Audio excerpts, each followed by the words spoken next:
Сәлем қыздар, бүгін сіздермен бірге оверлоксыз қалай киімнің шетін өңдеуге болады деген мастер-класс өтетін боламын. Ол үшін мынау киімнің екі шеті десек, онда мынау киімнің сыртқы беті, сыртқы бетінен аламыз да тігіс түсіріп аламыз. 1 сантиметр немесе 0,7 етіп менде мына лапканың бойымен түсіріп аламын.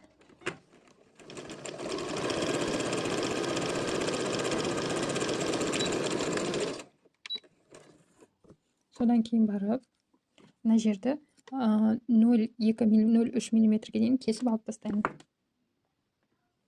Не кесіп жатырмын, қазір осыны до конца кесіп алып тастаймын. Содан кейін барып, мына тігісті осылай теріс жағына қаратып, енді мынау бізде оң жағы ғой, мынау оның теріс жағы. Теріс жағына қаратып, мына тігісін дұрыстап жатқызып, үтіктеп аламын. Міне үтіктеп алдым. Үтіктегенде тігістеріміз былай тура ортасында жатып керек. Енді машинканы аламын да тура сол жаңағы лапканың шетімен тігіс жүргізіп шығамын. Тігісті бастағанда соңында басында закрепляющий тігіс дейді ғой, закрепка жасап отыру керек.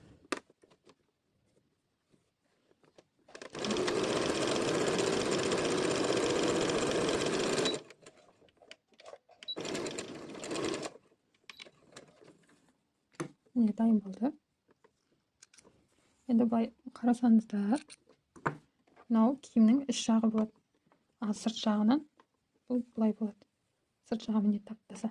Енді киімді үтіктеген кезде мынаны былай бір жағына қарай жатқызып үтіктеп аласыздар.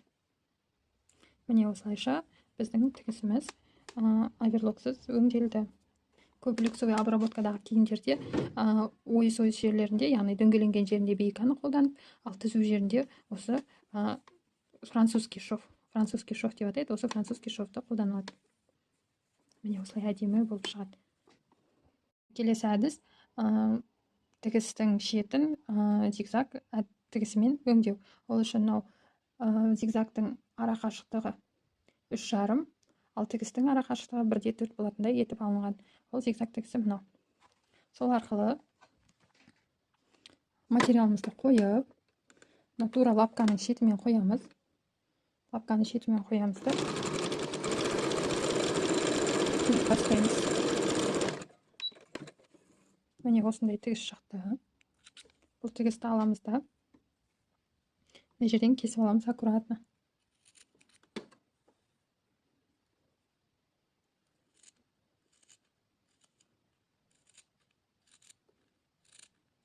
Тігістің зигзагтың енін, ұзындығын өздеріңіз қалауыңызша реттесеңіздер болады. Енді мынау материалдарын, шығып тұрған материалдарын былай қолмен өзіміз шығарып, сонымен кесіп алып тастаймыз. Міне, егер де сіздерде оверлок болмаса, осы әдіспен де өңдеуге болады киімнің шетін.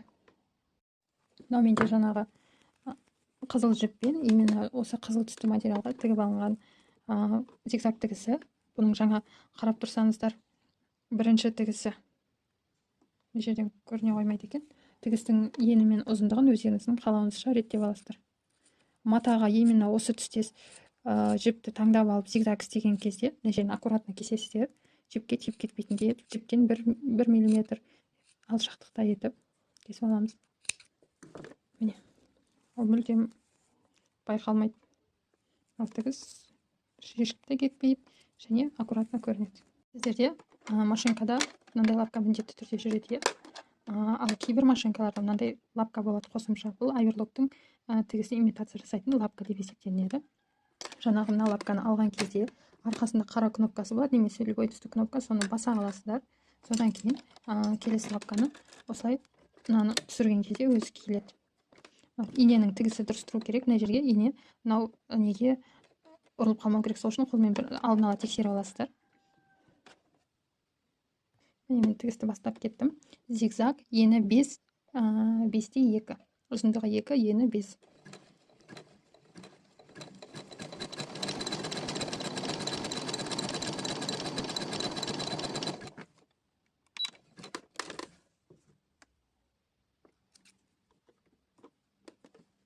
Міне осылай салынады тігісіміз.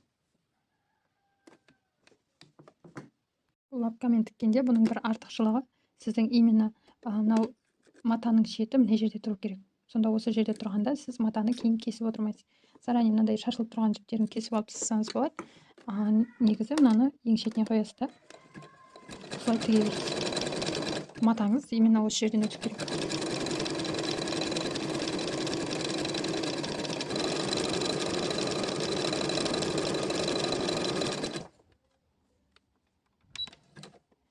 Міне сонда тігісіміз осылай болып шығады. Конечно, оверлокқа жетпейді, но осылай өңдеуге болады. Оверлоктың басты мақсаты мынау тігіс шашылып қалмау керек қой. Мынау сондай қызметті атқарып тұрады. Киімнің шетін, яғни астын өңдеудің әдісі мына материалға болады ма екен, қазір қарап көрейін. Ол московский шов деп аталады.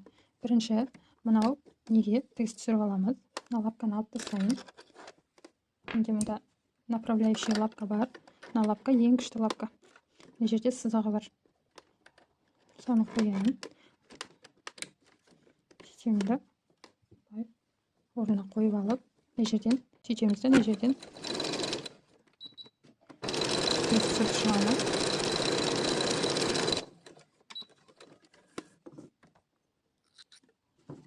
Тігіс түсіріп болғаннан кейін тура осылай былай қайырамыз.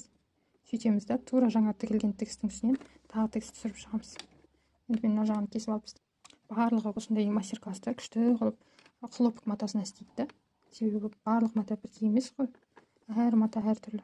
Оны әртүрлі матада көрсетілуге тиісті. Именно осылай. Енді менде лен, менде жетіп тұрған шамалы.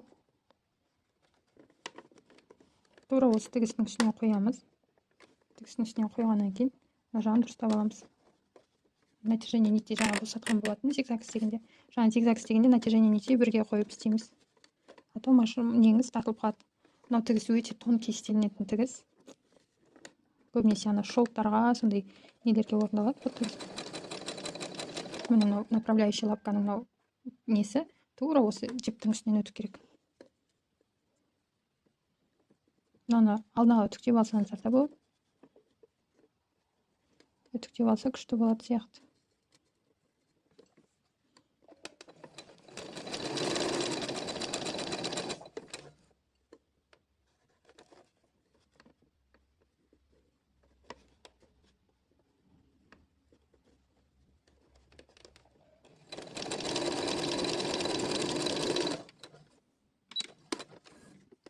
Асты жағынан осындай, үстіңгі жағынан осындай тігіс болады. Бұл көбінесе армани шелк материалдары, шифон материалдары және көп платоктарды қарасаңыздар, астында осындай тігісі болады. Сонда қолданылатын тігіс. Негізі мынау өте жұқа жіңішке 1-2 мм арақашықтықта алынатын тігіс. Бұны московский шов деп атайды. Бір келесі әдіс, мынау киімді тігіп болдыңыз ғой, шетін. Содан кейін барып, мынау оверлоктың несін қойып аласыз. Сөйтесіз де, мысалы, менде мынау болмайды бірінші тігіс, мынау екіншісі болады, бірақ арасы жиі болды. Содан кейін үшіншісін таңдадым мен. Үшіншісі, яғни зигзаг тігісінің ара қатынасы мен тігістің ұзындығын қарай отырып өзіңізге таңдап аласыз. Сөйтесіз де именно сол тігетін материалға қойып, шетін тігіп шығасыз. Жаңағы тігісіміз осылай болды. Осылай шетінен әдемілеп тігіп шығамыз. Келесі бір әдіс, мынау қиғаш пейкамен тігу әдісі. Қиғаш пейканы тура тігіске тігетін тігісіңізге жеткізбей қоямыз, 1-2 мм-дей. Сөйтеміз де мына жақ бетінен тігіп аламыз. Қарап тұрсаңыз болады, немесе қолмен көктеп алу керек.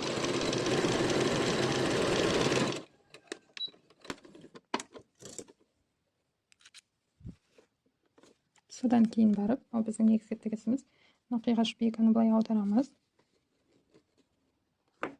Аударып болғаннан кейін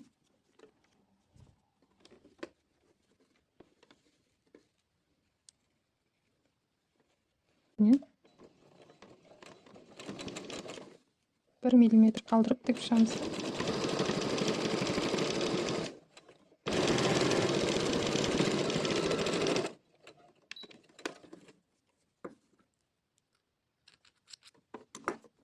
Міне оң жағынан ол былай болады.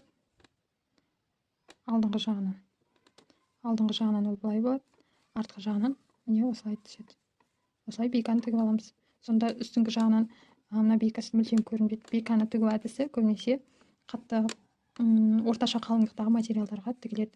Ал қатты жұқа материалдарға бұл бейканы қолдана алмайсыз. Қатты жұқа материалдарға мына тігіс, орташа материалдарға бейка тігуге болады. Енді қалыңдау матаға жаңағы зигзаг тігісін қолданасыз.